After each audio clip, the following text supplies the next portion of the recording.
ஸ்டாலின் அடுத்தடுத்த விசிட்டால் அதிரும் அரசியல் களம். நியூஸ் 10 தமிழ் நேயர்களுக்கு வணக்கம். தமிழ்நாடு அரசியல் களம் 2026 சட்டமன்ற தேர்தலுக்கு தயாராகி வருகிறது. அரசியல் கட்சிகள் பிரச்சாரங்களை தொடங்கி தேர்தல் வியூகம் வகுத்து வருகிறார்கள்.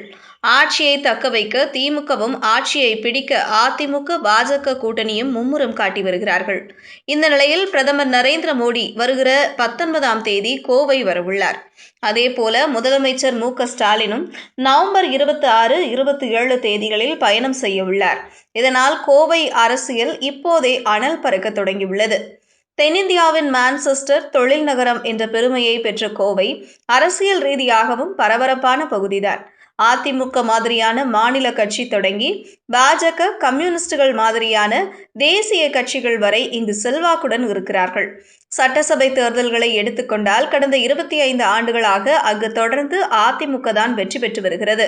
தற்போதைய அதிமுகவின் மொத்த பவர் சென்டருக்கு கொங்கு மண்டலமாக உள்ளது. எடப்பாடி பழனிசாமி, வேலுமணி, தங்கமணி உள்ளிட்ட தலைவர்கள் அங்கு உள்ளனர். அதேபோல் பாஜகவும் கோவை உள்ளிட்ட கொங்கு மண்டலத்தில் கவனம் செலுத்தி வருகிறார்கள். எல். முருகன், வானதி ஸ்ரீனிவாசன், அண்ணாமலை உள்ளிட்ட தலைவர்கள் உள்ளனர். கடந்த 2021 சட்டமன்ற தேர்தலில் திமுக ஆட்சியை பிடித்தாலும் கோவையில் அதிமுக தான் வெற்றி பெற்றது. இதையடுத்து திமுகவும் கொங்கு மண்டலத்தில் கவனம் செலுத்தி வருகிறது. கோவைக்கு செந்தில் பாலாஜியை பொறுப்பாளராக நியமித்தது. கடந்த 2022 உள்ளாட்சி தேர்தல், 2024 நாடாளுமன்ற தேர்தல்களில் அது திமுகவுக்கு வெற்றியை தேடித்தந்தது.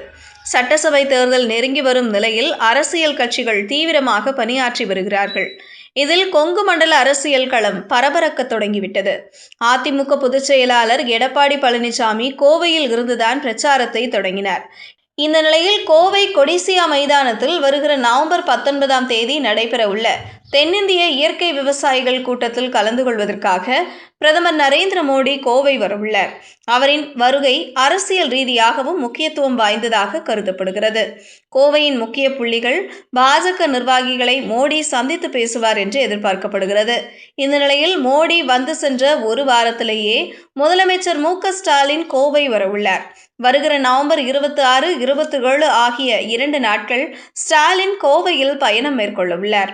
கோவையில் கட்டப்பட்டுள்ள செம்மொழி பூங்காவை அவர் திறந்து வைக்க உள்ளார். மேலும் கட்சி நிர்வாகிகளின் திருமண நிகழ்விலும் அவர் கலந்து கொள்ள உள்ளார்.